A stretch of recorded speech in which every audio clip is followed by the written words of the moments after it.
स्वागत है आप सभी विद्यार्थियों का Subhash study centre YouTube channel पर। और आज के इस वीडियो में जितने भी क्लास 10th के मेरे प्यारे विद्यार्थी हैं और 2023-2024 वार्षिक परीक्षा के लिए तैयारी करना स्टार्ट कर दिए हैं, आज का यह वीडियो आप सभी के लिए काफ़ी ज़्यादा हेल्पफुल होगा, क्योंकि इस वीडियो में मैं आपको पढ़ाने वाला हूँ सूरदास जी के द्वारा रचित जो पहला पद है, चरण कमल बंदो हरिराई, जाकी कृपा पंगु गिर लांग है, अंधे को सब कछु दरसाई, बहिरो सुने गूंग पुनि बोले, रंक चले सिर छत्र धराई, सूरदास स्वामी करुणामय, बार बार बंदो तेहि पाई। इस पद का सरल संदर्भ बताऊंगा, सरल प्रसंग बताऊंगा, सरल हिंदी व्याख्या और काव्यगत सौंदर्य बताऊंगा। हालांकि आप सभी जानते हो कि अब 3 प्रश्न आएंगे,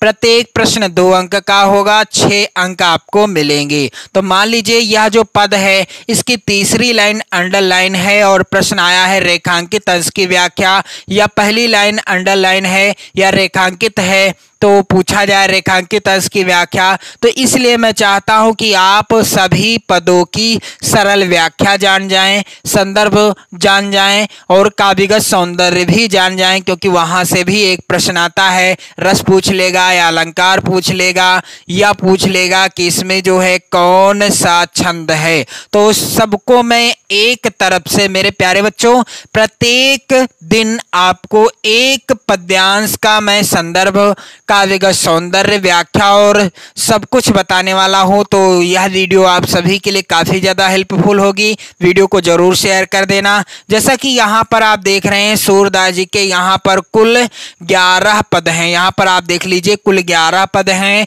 तो प्रत्येक पद का मैं आपको संदर्भ, व्याख्या, काव्यगत सौंदर्य बताऊंगा। तो चलिए आप, और सबसे अच्छी बात, आप यदि चैनल के साथ जुड़ते हो तो आप आसानी से अपनी नोट्स भी बनाते रहोगे। जी हाँ, नोट्स भी बनाते रहोगे, क्योंकि मैं आपको किस तरीके से अपनी नोट्स पर आपको लिखना है वह भी बताता चलूंगा। तो यहाँ पर ध्यान दीजिएगा, इस तरीके से आपको पद लिख देना है अच्छे से। फिर इसके बाद आप काले पेन से यहाँ पर लिख दीजिएगा पद के शुरुआती शब्दों को और अंतिम के शब्दों को। काले पेन से लिखिएगा, मैंने यहाँ पर लाल पेन से लिखा है, आपको नहीं लिखना है। फिर इसके बाद यहाँ पर संदर्भ आपको हेडिंग डाल देना है। संदर्भ क्या हो जाएगा? प्रस्तुत पद्यांश हमारी पाठ्य पुस्तक हिंदी आप काले पेन से लिख देना, के काव्यखंड भी आप काले पेन से लिख देना, में संकलित पद शीर्षक पाठ का नाम भी आप काले पेन से लिख देना। और इसके बाद आगे लिखा है कि इसके रचयिता सूरदास जी हैं, रचयिता का नाम भी आप काले पेन से लिख देना। संदर्भ लिखने का बिल्कुल आसान तरीका है, सूरदास जी का कोई भी पद हो आप सही तरीके से संदर्भ सेम ऐसे ही लिख देना। इसके बाद बारी आती है प्रसंग की। तो प्रसंग क्या हो जाएगा कि प्रस्तुत पद्य में सूरदास जी ने श्री कृष्ण की महिमा का वर्णन करते हुए उनके चरणों की वंदना की है। सूरदास जी ने क्या किया है? प्रस्तुत पद के अंतर्गत यानी प्रस्तुत पद्यांश के अंतर्गत श्री कृष्ण की महिमा का वर्णन करते हुए उन्होंने उनके यानी श्री कृष्ण भगवान के चरणों की वंदना की है। क्या वंदना की है? चलिए मैं आपको सरल व्याख्या बता दूं, तब मैं आपको बताऊंगा व्याख्या कैसे लिखी जाएगी और काव्यगत सौंदर्य कैसे लिखा जाएगा। तो मेरे प्यारे बच्चों वीडियो को जरूर शेयर कर देना।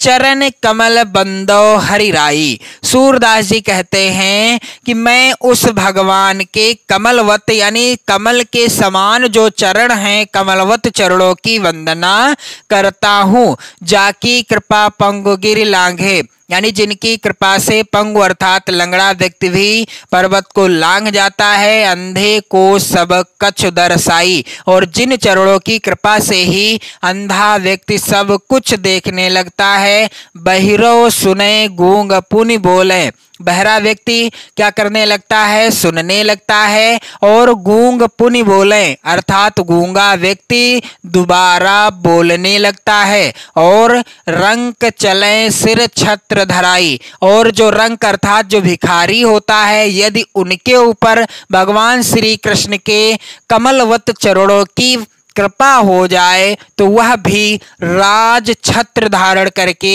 चलने लगता है, यानी अमीर हो जाता है।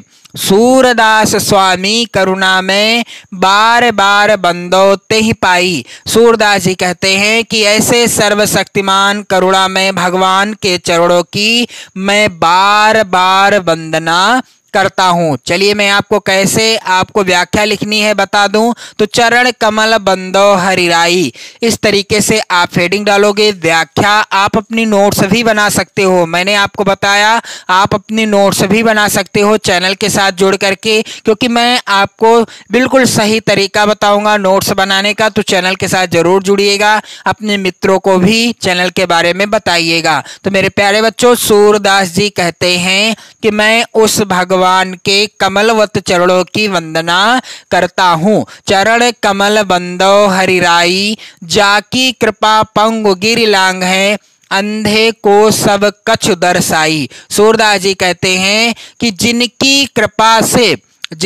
कृपा से लंगड़ा व्यक्ति भी पहाड़ों को लांग जाता है। जाकी कृपा पंगु गिरि लांग है, अंधे को सब कछु दर्शाई, और अंधे को सब कुछ दिखलाई पड़ने लगता है। यानी यदि भगवान श्री कृष्ण के कमलवत चरणों की कृपा या उनका प्रभाव किसी अंधे व्यक्ति पर हो जाए तो वह भी देखने लगता है, सब कुछ उसे दिखाई देने लगता है। आगे कहते हैं सूरदास जी कि बहिरो सुने गूंग पुनि बोले, रंक चलें सिर छत्र धराई। सूरदास जी कहते हैं कि बहिरा व्यक्ति यानी जो कानों से सुन नहीं सकता वह सुनने लगता है, सब कुछ सुनने लगता है। और गूंग पुनि बोले अर्थात गूंगा मनुष्य फिर से बोलने लगता है। और महादरिद्र व्यक्ति भी अपने सिर पर राज छत्र धारण कर लेता है। बहिरो सुने गूंग पुनि बोले, रंक चले सिर छत्र धराई अर्थात बहिरा व्यक्ति सुनने लगता है, गूंगा व्यक्ति बोलने लगता है दोबारा, और साथ ही रंक अर्थात भिखारी व्यक्ति राज छत्र धारण करके चलने लगता है यदि भगवान श्री कृष्ण के कमलवत चरणों की कृपा हो जाए तो। आगे कहते हैं सूरदास जी, सूरदास स्वामी करुणा में बार बार बंदो तेहि पाई।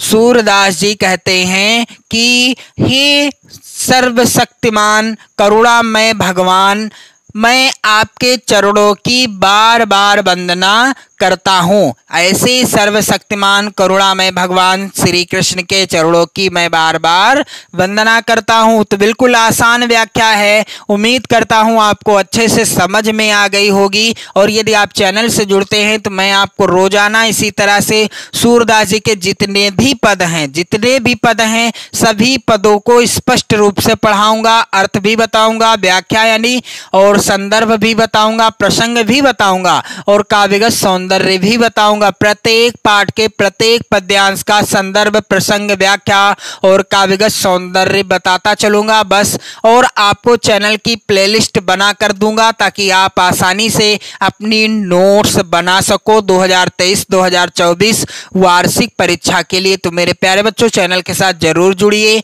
अब बारी आती है काव्यगत सौंदर्य कैसे लिखा जाएगा। तो काव्यगत सौंदर्य में ऐसे हेडिंग डाल देना है। पहला बिंदु है कि श्री कृष्ण के चरणों का असीम प्रभाव व्यंजित है। दिए गए पद में श्री कृष्ण के चरणों का असीम प्रभाव व्यंजित है, यानी उनके चरणों की जो है वंदना की गई है, उनके चरणों के प्रभाव का वर्णन किया गया है। दूसरा बिंदु है भाषा। तो सूरदास जी के द्वारा रचित पद है। यह पद है किस भाषा में रचित? ब्रज भाषा में रचित, यानी पद की भाषा क्या है? ब्रज भाषा है। तीसरा बिंदु है यहाँ पर शैली। तो यहाँ पर मुक्तक शैली का प्रयोग किया गया है। चौथा बिंदु है रस।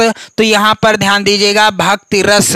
किस रस की अभिव्यक्ति हुई है? दिए गए पद में भक्ति रस की अभिव्यक्ति हुई है। और यदि बोर्ड परीक्षा में आता है कि दिए गए पद में कौन सा रस है, तो भक्ति रस। यानी 3 प्रश्न आएंगे और तीनों जगह से पूछे जाएंगे, एक तो व्याख्या से और दूसरा जो है काव्यगत सौंदर्य से। तो ध्यान रखना आप सभी लोग, आपको अच्छे से व्याख्या पता होनी चाहिए पूरे पद्यांश की, काव्यगत सौंदर्य अच्छे से पता होना चाहिए। क्या पता रस पूछ ले या शैली पूछ ले या अलंकार पूछ ले या छंद पूछ ले, तो कोई भी प्रश्न आए आप आसानी से कर लोगे। और साथ ही यहाँ पर आप देखेंगे अगला बिंदु है छंद। तो कौन सा छंद है? गेय पद है, गाने योग्य पद है यानी गेय पद है। अलंकार कौन सा है यहाँ पर? तो अलंकार है मेरे प्यारे बच्चों रूपक अलंकार और अनुप्रास अलंकार, पुनरुक्ति प्रकाश अलंकार। 3 अलंकार इस पद में दिए गए हैं, अनुप्रास अलंकार, रूपक अलंकार और पुनरुक्ति प्रकाश अलंकार। यहाँ पर गुण कौन सा है? प्रसाद गुण है, शब्द शक्ति, लक्षणा शक्ति। और आप सभी वीडियो को जरूर शेयर कर देना। 2023-2024 वार्षिक परीक्षा के लिए चैनल के साथ बने रहना। जय हिंद।